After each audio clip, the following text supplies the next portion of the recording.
I paused it while we were all just sitting here.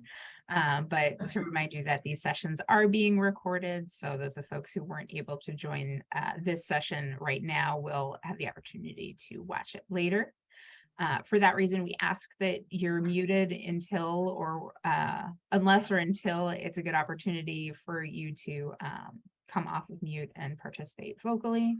You're also welcome to participate in the chat. If you need something specific, tech issues or whatever, feel free to send a direct message to me. But if you've got feedback or participation you're welcome to put that in the chat, and I will keep an eye on that and share that with our presenter when time allows. So that is all the lead up I think I need to do, other than to introduce our presenter this morning. We're really grateful to have with us here in Bowling Green City Schools, Laura Weaver, who is the gifted coordinator and the gifted intervention specialist. And she's here today to share with Project Impact, getting general education teachers on board the train to Giftedland. And Laura will let you take it away. Thank you. Good morning and welcome. I am in Bowling Green City Schools, and it's a pleasure and an honor to be here with you this morning. So I'm going to go ahead and get started because I have a lot of information to share with you. I'm certain that we have some students that are working in education and probably some teachers that have engaged with gifted students in their classroom. And one of the issues that we have with gifted education is that a lot of times general education teachers really don't know how to differentiate and handle the different types of traits and characteristics of gifted students. I really loved what Mona said about the teacher leadership characteristics this morning, because I can totally relate to everything on having grit and trying to advocate for these students. So let's get started.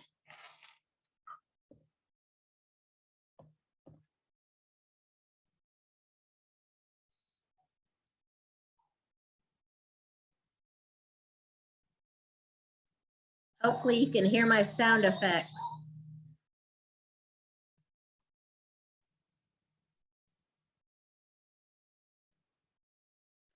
Okay, so as you can see, the topics that we're going to cover in this session: students identified as gifted, characteristics of gifted students, student needs in the general education classroom, and strategies to get teachers on board the train to Giftedland.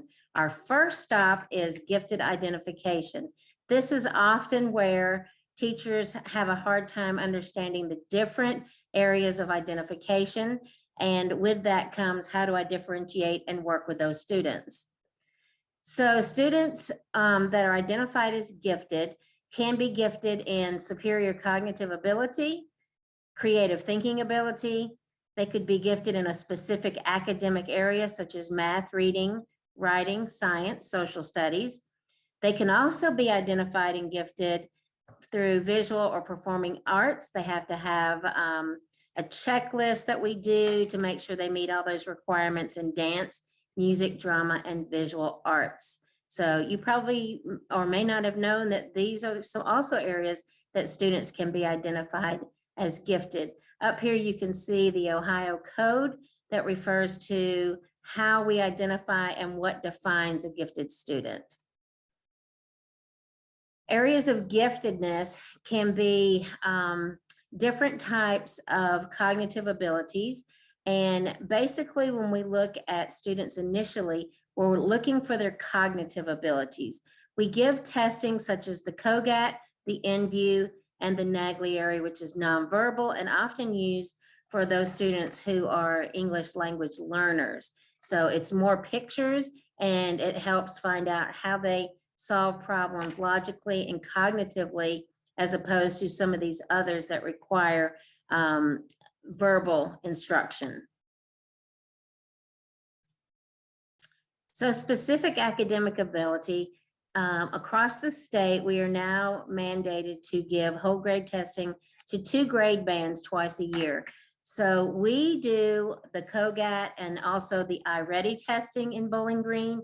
And the COGAT is the cognitive test that helps us determine which students are identified to receive gifted services.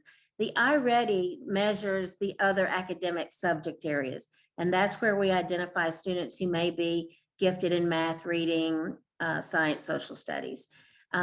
If they perform at the 95th percentile in a specific subject area, that would be on the iReady test, then they are identified as gifted. For the cognitive ability, on the COGAT and InView, Naglieri, they usually have to score at least a minimum of a 128, which in terms relates also to the IQ of a student. So when you see a student COGAT score of 149, you better look out, because that student is very high ability cognitively. Now, we're going to talk about what that means as far as academics. Students also, again, can be identified in the visual or performing arts when they demonstrate these abilities, and they also have to obtain a score on an approved checklist behavior. That's the checklist I was talking about. That's very specific on different ways that we identify those students as gifted. So we have passed our first punch on the train to Giftedland. We're moving on.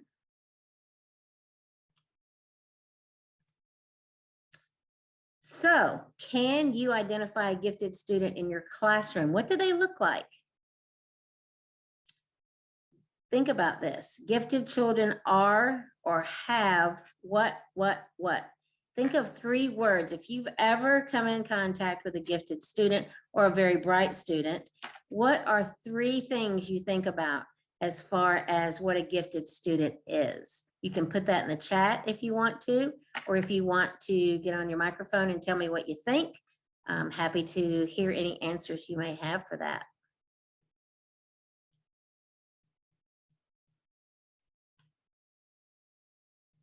Gifted children are what?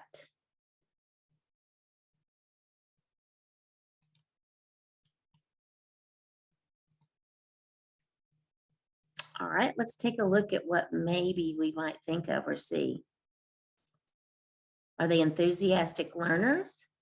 High achievers? Extroverted? Are they compliant and polite? Are they naturally creative? Self-directed? Well organized?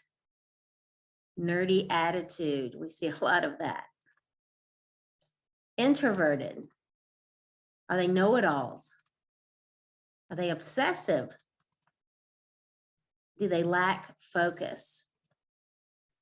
Overexcitabilities? Lazy, unmotivated? Laura, I hate to interrupt, but we do have one idea suggested in the chat, and that was critical thinkers. Oh, yes, for sure. Thank you, Kate. Definitely critical thinkers. Sometimes overthinking, and we'll see that in just a minute as well. So I want you to look at this slide. Whoops, don't know how that came up. Look at these different types of students. This one's always the favorite, and my students love this one. The Midvale School for the Gifted says pull, and what is he doing? He's pushing.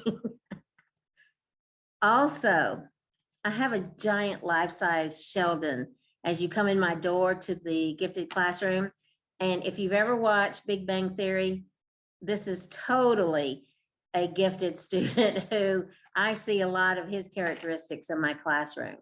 Very literal. Thoughts in your brain? No, it's wrong. It's serotonin, dopamine, adrenaline is in your brain. He's very literal thinking. I see a lot of this, very unorganized, sloppy, can't keep up with things. I mean, some students are like that anyway, but gifted students tend to have a lot of problems with organization. Autism. I have some autistic students in my classroom. They are high functioning autistic, but they have very high cognitive scores. And then sometimes your class clown just might be gifted because they're very bored. So they go to the next thing they like to do, and that's to crack jokes and be the person that interrupts your class all the time. And right now we are focusing on dyslexia in Ohio. I know you've heard about the new mandates for dyslexia. So gifted students can also be dyslexic. Gifted students can also be unmotivated. And this is a student, he looks so bored, and it's probably because one, he didn't get enough sleep the night before, but two, he's probably gifted and bored out of his brains, sitting in a classroom with things that he already knows and doesn't want to really focus on anymore. And then I love this one. According to the article I wrote for Wikipedia, I'm destined to be one of the smartest men in the world. So you should probably start giving me some better grades. They're very direct with their teachers for sure.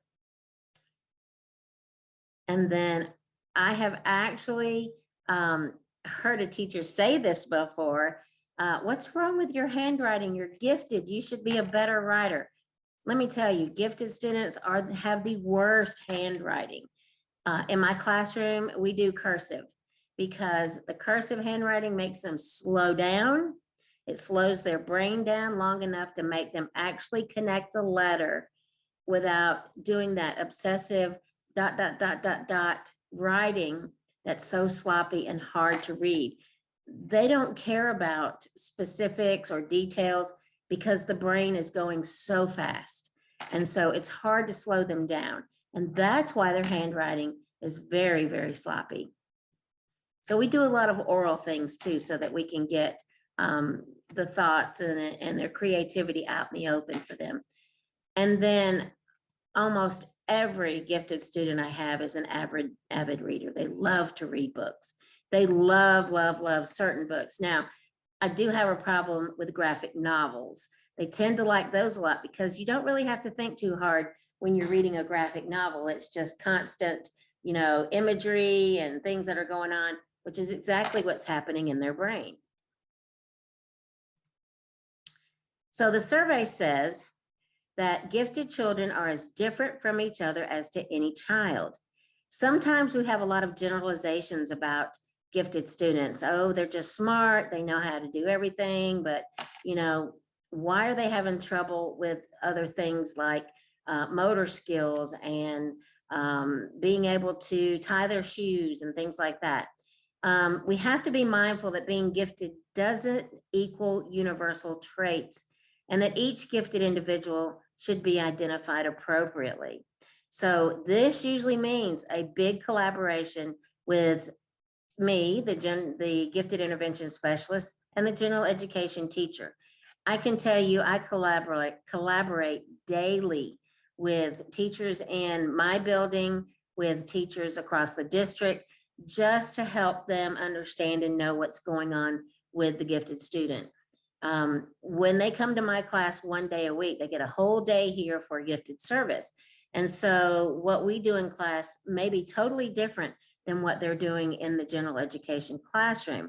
However, we do tap into higher levels of math and higher levels of ELA, higher levels of science, accelerated programs, STEM activities. So we have to collaborate to make sure that everybody's on the same page on what they're learning, how they're excelling, and how the teacher can differentiate for that student in her classroom.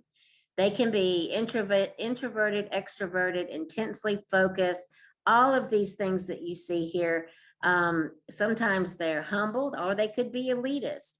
And sometimes, and most of the time, they are very, very compassionate and passionate about certain topics that they tend to focus on. They can be very OCD about things. So which student is gifted? In a classroom of 20 plus students, which students would you consider gifted and why? Do they look or act differently than any other students?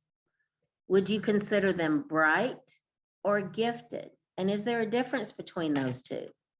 What about their home environment? Well, we have to deal with that as general education teachers all the time, looking at the home environment and trying to understand why a student behaves or comes to school like they do. Do you refer students for gifted screening, or do you wait for the whole grade testing that's mandated by the state? Well, in a classroom of 20 plus students, I would say to look for cues, their behavior, the characteristics of gifted learners. You can consult with a gifted intervention specialist in your district. Look for those things that you see that might stand out and make them appear a little bit different than the other students. Do they look or act differently? Yes, they definitely do. But once you understand the characteristics of gifted, you'll understand how they act differently. Would you consider them bright or gifted? And is there a difference? There is a huge difference. I'll show you a chart in a minute that shows you the difference between bright and gifted. I have parents that say, oh, my student, my child can do this. They've been inquisitive. They learned to read early, all of these things. And then I may have a teacher that says, well, Johnny makes all A's. He seems to, really understand the concepts and things. But does that make him gifted? No, not necessarily. Gifted is gifted. And once you see how that happens, you'll understand. What about their home environment? First impressions can be deceiving, as we know when students come into the classroom for the first time. We start looking at them and immediately we are making up our mind about what's going on with that student. But sometimes we need to look closer and ask questions. We need to think about equity. And then teachers may be the first to recognize what others don't see. So even if you don't know if they're gifted or just bright, please always refer them for testing. Okay, so referral versus whole grade testing. Well, I told you that districts are required to do whole grade testing. However, parents, guardians, teachers, or peers can refer students for gifted. And in Ohio, students can refer themselves. I don't know if you knew that. Public schools, districts must evaluate a student within 90 days of an initial referral for gifted identification. So as a gifted intervention specialist, I need to be sure that all the teachers in the district understand when and how they can make referrals. So here's our chart of bright learners and gifted learners. Students who are bright are easily misidentified as gifted. Now, I include this chart on page 2 of a referral. If a teacher refers a student for testing, this is the second page they see. So this kind of helps them see, well, what am I looking for? And is this really a student I need to refer for gifted testing? If you can't decide, refer them.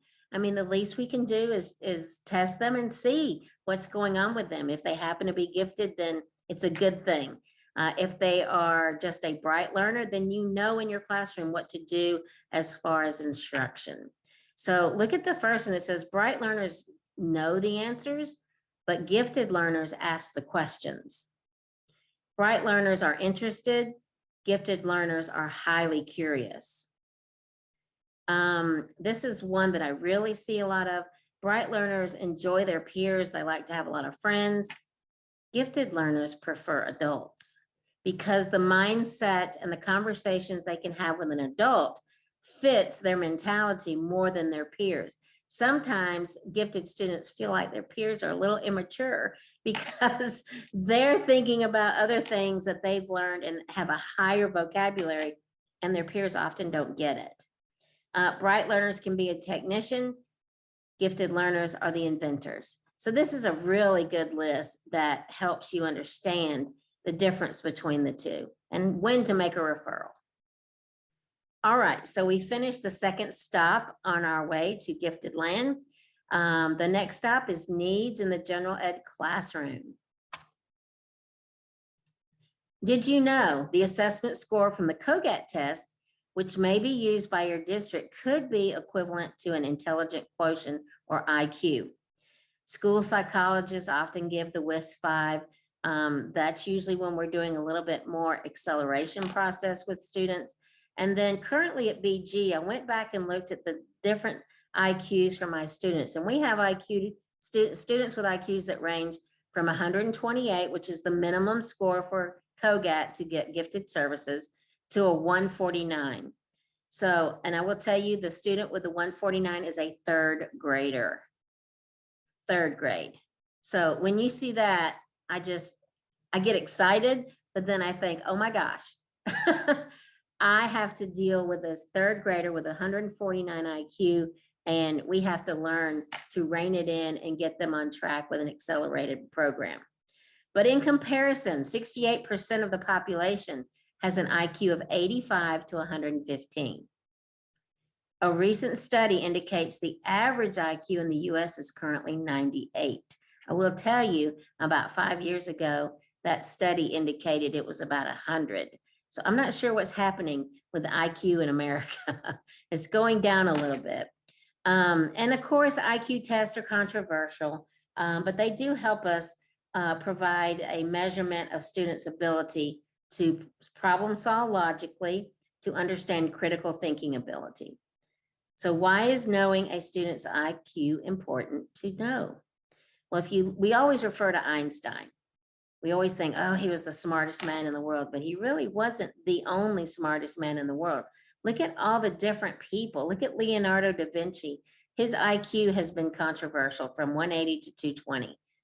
I can't even fathom what goes on in a person's head with a 220. Jodie Foster, Lady Gaga, Bill Gates, Adolf Hitler, Sharon Stone, Lisa Kudrow, and Ashton Kutcher, just to name a few people. The IQ measures a lot of different things, and you can see them listed here. I don't want to read all this to you, but basically it's not really something that you can study for in order to improve. These tests that we give are more interested in looking at students' ability to use logic, solve problems, recognize patterns, and make rapid connections between different points of information. So that's what they do. And that's why when you get them in your class, they've already made a decision that I either know all this information and I'm just going to be bored, or, I'm not sure about this. I'm kind of a little confused. I might be challenged, and I don't know if I really want to do this. So you get a lot of different attitude when students come into your classroom, especially the gifted students, because they take one path or the other. And that's usually what you see. I hear a lot about that. So let's look at Jacob Barnett. He has an IQ of 170. He's from Indianapolis, Indiana. He was diagnosed with moderate to severe autism at 2 years old. Doctors predicted he'd never learn to tie his own shoes. But look at this. He mastered dressing himself. He finished grades 6 through 12 in less than a year at home. He was homeschooled by his parents. At age 10, he enrolled in Indiana University. He is now a published physicist.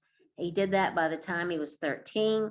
And then at age 15, he became a student at the Perimeter Institute for Theoretical Physics in Waterloo, Ontario. He received his master's degree at the end of 2014, and now he is currently a doctoral student at the same institute under the direction of Lee Smolin. He's now working towards his PhD at age 19. That's so fascinating. I have seen a TED Talk by Jacob, and I can tell you he is all over the place. It's fascinating. If you ever just Google TED Talk, Jacob, I think it's Teen TED, TEDx, TED Talk, and Jacob Barnett. It's very entertaining. He disputes a lot of Einstein's theories. In fact, he's trying to disprove Einstein's theory of E equal mc squared. And so he's very entertaining, but I can tell you that TED Talk is all over the place. So typical of a gifted student. Again, here's some more characteristics and needs of gifted children. And this is why general educations need to understand what's really going on with a gifted student. They have a lot of social, emotional needs. If you think about this, I often tell teachers, I hear all the time, oh, you've got the cream of the crop. They're so smart. They, get along. They don't create any problems. Well, then I have to go back and say, yes, but you haven't seen all of my students. And even though they have high IQs, imagine a student with a high IQ, but with all the issues that a student in special ed has at the other end of the spectrum.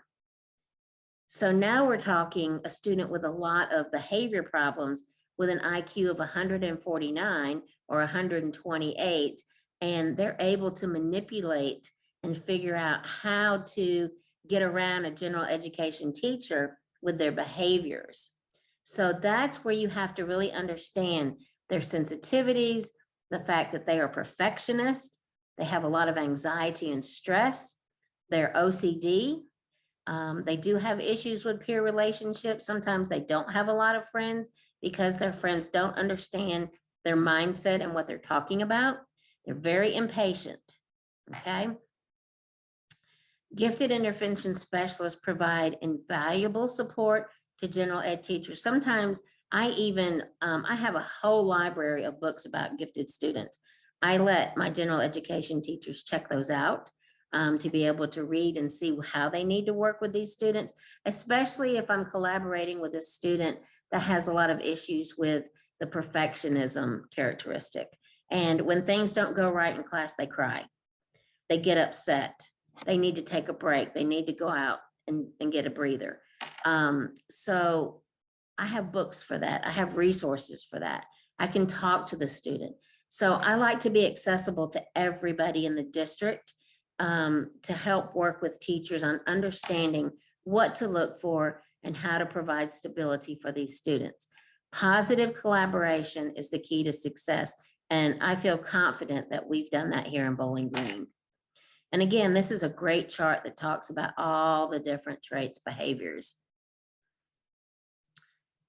Asynchronicity in the classroom is how a gifted student learns. It's important for teachers to understand that one size does not fit all. For gifted children, even those with similar IQ scores, their personalities, their rates of development, their interests are totally different and can be completely on different ends of the spectrum. So really, when we went virtual and online teaching during COVID, we were doing asynchronous learning. So you already have some experience with that. The main focus of student learning in the classroom is understanding how gifted students can succeed academically. Remember that asynchrony is really closely linked to their emotional development. They don't learn at the same level. There's no cookie cutter curriculum for gifted students. They're all at different levels. And that's where it's tricky for differentiation for a general education teacher in the classroom. So here you can see this chart. Gifted students develop asynchronously. The social scale right here, emotional, off the chart. Physical characteristic, cognitive, off the chart.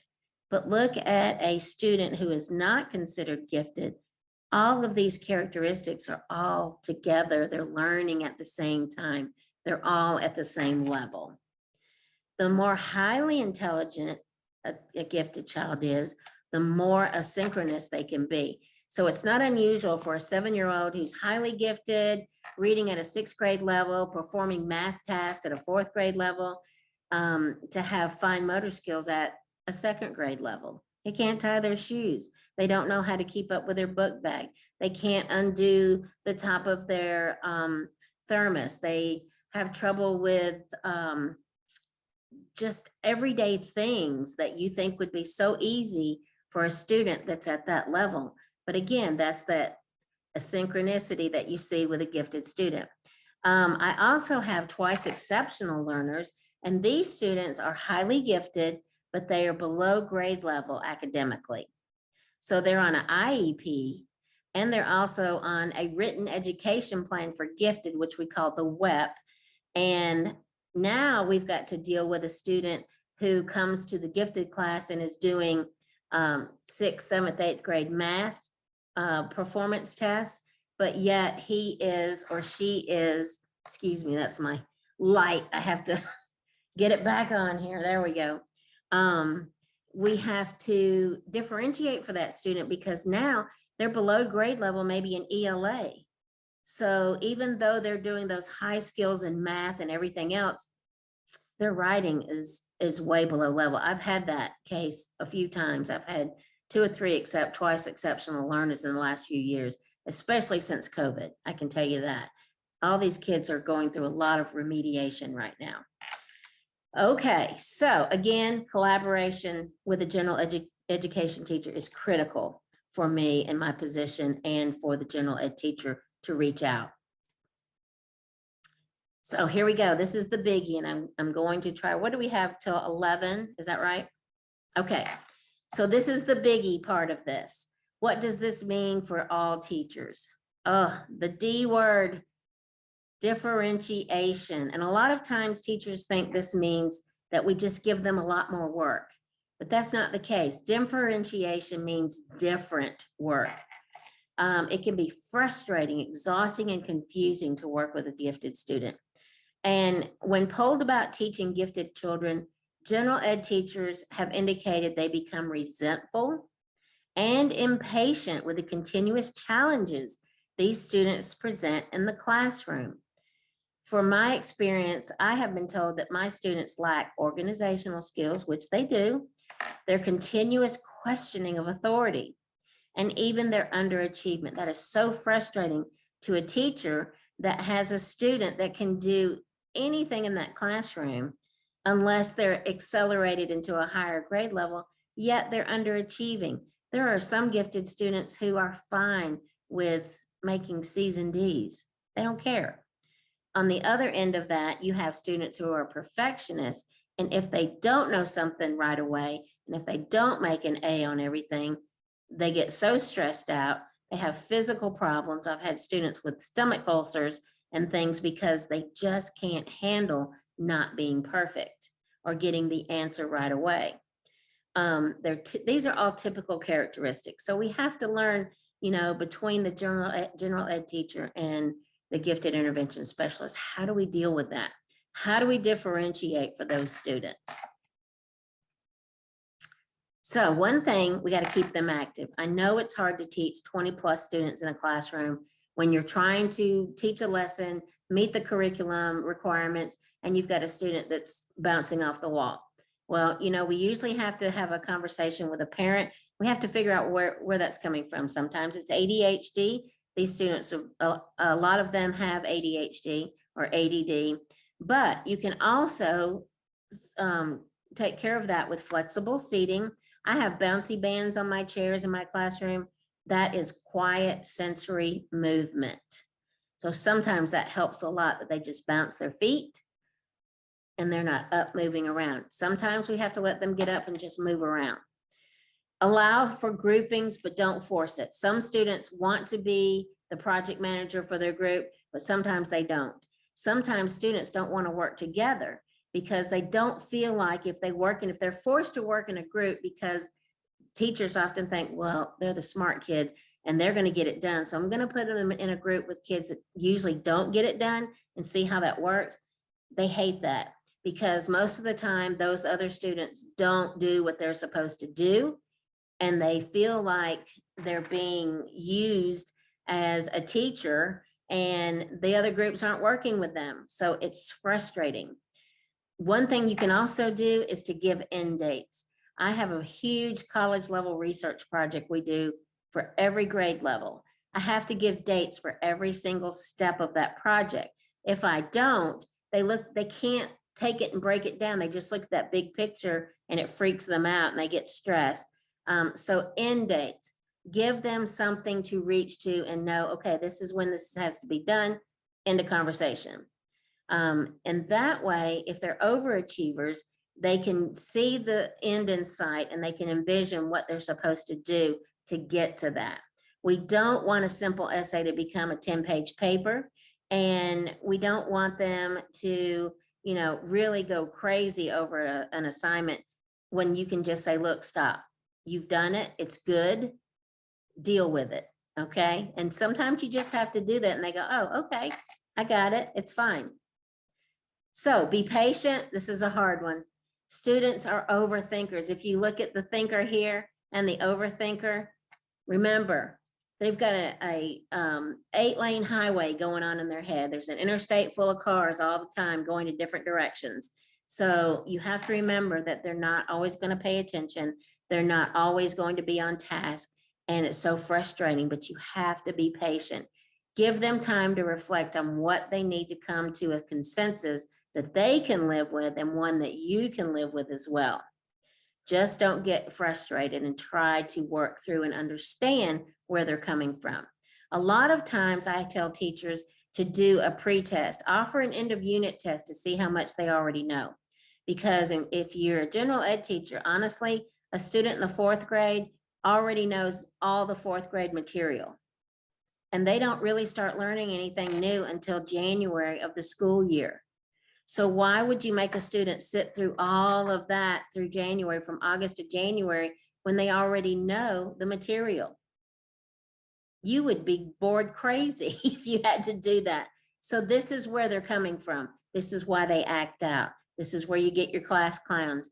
Pre-test, cluster them if you have to. If they're students that have mastered the same abilities, put them in a cluster group, have them work on different, not more, but different types of things in the curriculum that they can do. In fact, a lot of textbooks now have enrichment portions that you can use. It's already ready-made lesson plan for you.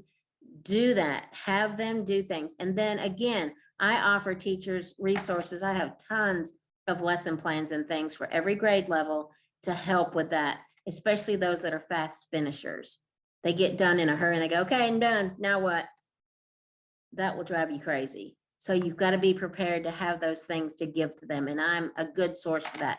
So again, as a general education teacher, don't be afraid to ask for those things, because there are probably tons of resources that your gifted intervention specialist can help you with. Okay, compacting is another thing. Offer the most difficult part of the lesson first. Gifted students don't need to do 25 problems in math when they can do the 5 most difficult to demonstrate mastery. Okay, so that's a great way to manage what they already know and where you can go further with them. Again, it's not a matter of giving them more work, it's different work. You can offer choice. They can get a choice of what they want to do, or an independent study. A creative student will benefit from an assignment free to complete in any way, and an intellectual student will prefer to investigate why certain areas of the world struggle with starvation rather than simply listing those areas. That's where their mind goes. They go much deeper into a topic, and then sometimes they want to learn all about it, specifics of it. So let them do that. And if that's a way for them to show mastery of what you're teaching, that's great. Let it go. Also, Carol Ann Tomlinson is a great author. She's very good with understanding the pedagogy of gifted children. And she thinks that you can have a tiered learning practice. What you do is you provide challenging curriculum for high-end learners, and then differentiate for other learners by providing supports for them that are more sophisticated learning activities. The more common practice of planning for mid-range performers, and then extend that lesson for the advanced students instead of, and watering it down for the others. So you can kind of see how that tiered learning works. We hear about tier 1, tier 2, and all of that with behavior and learning, but really tiers are the same thing in gifted education. In fact, you could have students that are gifted but still need tier 1 intervention. Clustering, again, you can put them in a cluster. Don't group gifted students with lower students, which is what I mentioned earlier. They get frustrated and impatient with those students, and they just don't want to work. Project-based learning, problem-based learning, these are great ways to get gifted students. Let them choose topics for research. Give them something to do on the side. If you're talking about the Civil War, let them have a project they can do on their own to create maybe some Google slides or a presentation on the Civil War while you're still working with the other students on just learning the basics of how the Civil War started, took place, what happened, all of that. There are also, like I said, enrichment lessons in textbooks. I want to show you a quick video, and sometimes if you're not a teacher, you may face some of this, but if you are a teacher, I think you will be able to relate to Martha Caulfield. She just cracks me up. And she shows a model of classroom management when trying to differentiate for different students.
Hey, Laura, some of us are having a hard time hearing the video.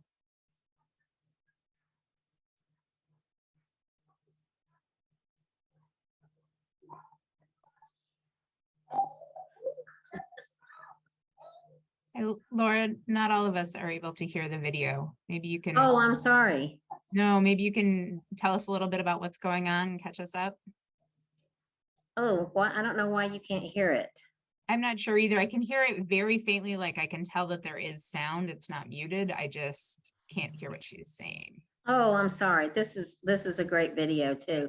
I'm looking to see. Or maybe you want to share the link with us so that we can check it out afterwards. Yes, because what she's doing is she's going from 3 different groups and she's trying to differentiate for all 3 groups, but none of them have what they need for the day. So trying to manage 3 different groups it's exhausting. So I'm sorry you can't hear that. I don't know. I'm looking, I don't see where anything's turned off. Yeah. Maybe let if me. you, yeah, maybe if you get the link for us, that's something we can watch when you're finished. Okay, I will do that. Great, thank you. Sorry. That's a really great video. Anyway, we need to wrap up. We're getting close to time. The do's and don'ts of gifted learners. Again, don't assume they're growing academically. Don't assume that by making gifted students tutors that they're providing learning extension, but do understand that just like all students, they come to school to learn and be challenged. Also encourage high ability students to take on challenges. Because often used to getting good grades and they don't like to not be making the grades that they think they should. Do involve your parents and other teachers in your grade teams to help students succeed. I love these cartoons. It talks about labeling students. You know, labels didn't work for the Sneetches and they don't work for us. I love this where it says there were occasional moments when she questioned her decision to work with truly gifted students. I mean, he's upside down playing the piano. He's probably doing a great job at it. So, you know, what do you do with that? All right, so our final thing that I want to show you is onboard strategies, the collaboration role. A lot of times as a collaborator, sometimes I can be seen as the intimidator because I am a big advocate. Things that teachers that I run into is they don't want to deal with testing. They don't want one more thing on their plate. However, you have to just collaborate positively, passionately, and let the general education teacher know, look, I am teaching students as well. I get it. I understand where you're coming from. So let's see what we can do to work together to make this work. This is a list of how to gain collaborator status. Be open to decision-making and suggestions. Be involved in everything. Understand where gifted students are coming from. Making a connection with teachers takes a dedicated effort. So sometimes we have to reinvent our purpose as a teacher leader, understanding how we keep the gifted student population involved with our teachers and their parents. Again, this talks about credibility and purpose. And I'm sorry, we're probably getting rushed here, but we're getting close to time. So I just want to show some things that you can do to help stay involved with the different people that will be part of the gifted experience and help you understand it better. Keep your communication relatable. As a gifted intervention specialist, I send out newsletters to parents every week. I also send newsletters to teachers so that they know what's going on in the gifted program. And these are two really good sources that can help you with finding things to do with gifted students. This is Lisa Van Gemmert. She's called the Gifted Guru, and I have her link here. If you go there, you will find tons of lesson plans for gifted students.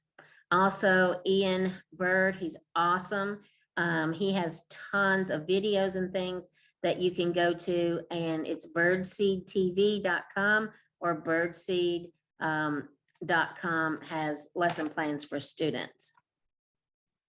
Okay, so we've made it to the end of our session.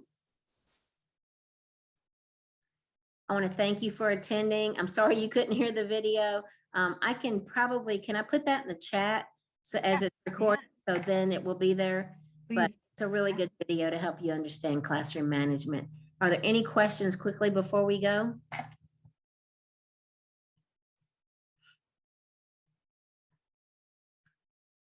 Okay, I love these comments, and I thank you again for coming. I hope you've had an opportunity to find out some things about working with the gifted population as a general education teacher. Thank you so much for coming. Thank you, Laura. We really appreciate the presentation. It looks like there are a couple of comments thanking you in the chat and mentioning the connection to Alexis's intervention specialist major and learning about different populations. Thank you for sharing. Oh, that's great. Great. Yeah. I do have an ECHO student coming in February, so I'm excited about that. Wonderful. I always love my BGSU students that come. Yes, yes. We love to have such wonderful partners so nearby. Folks are welcome to stay here and chat if they have questions. We have about 15 minutes until the second breakout session happens at 11:15. So you're also welcome to go take a stretch and walk away from the computer for a moment if you need to.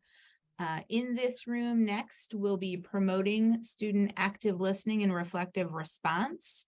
You are welcome to stay for that, or you're welcome to leave the room, go back to your program and decide which session you'd like to attend. So based on the program, it's rooms 1 through 5. There's a join meeting link at the top, and you can choose whichever one lines up best with your interest for breakout session 2.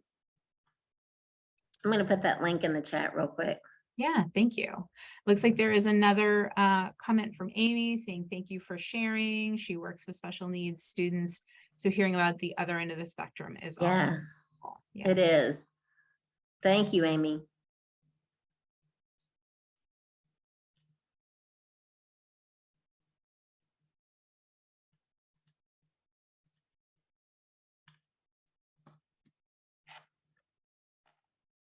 Hopefully that is it. I'm going to check it out.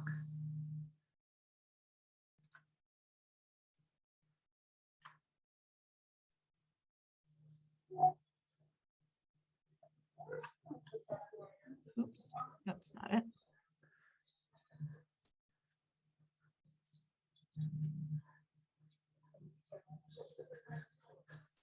Good at all. Laura, I think the link you put in the chat went just to me. And then when it looks like it works. Okay. So me.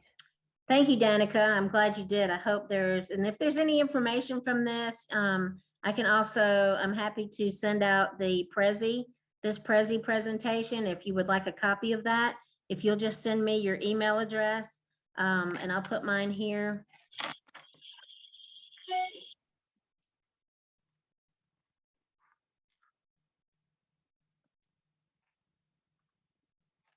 If you drop me a message, I am happy to send you a copy of this Prezi. Thank you, Laura. We appreciate that and appreciate your generosity with your resources.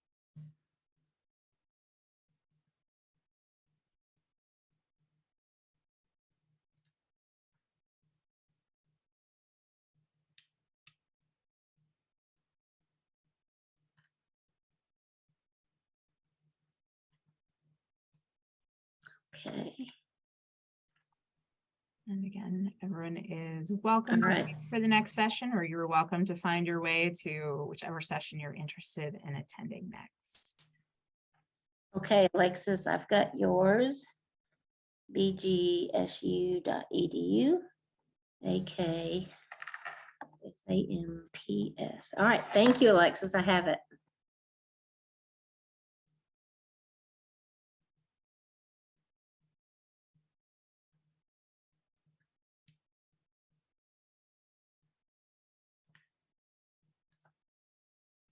All right, should I leave the meeting?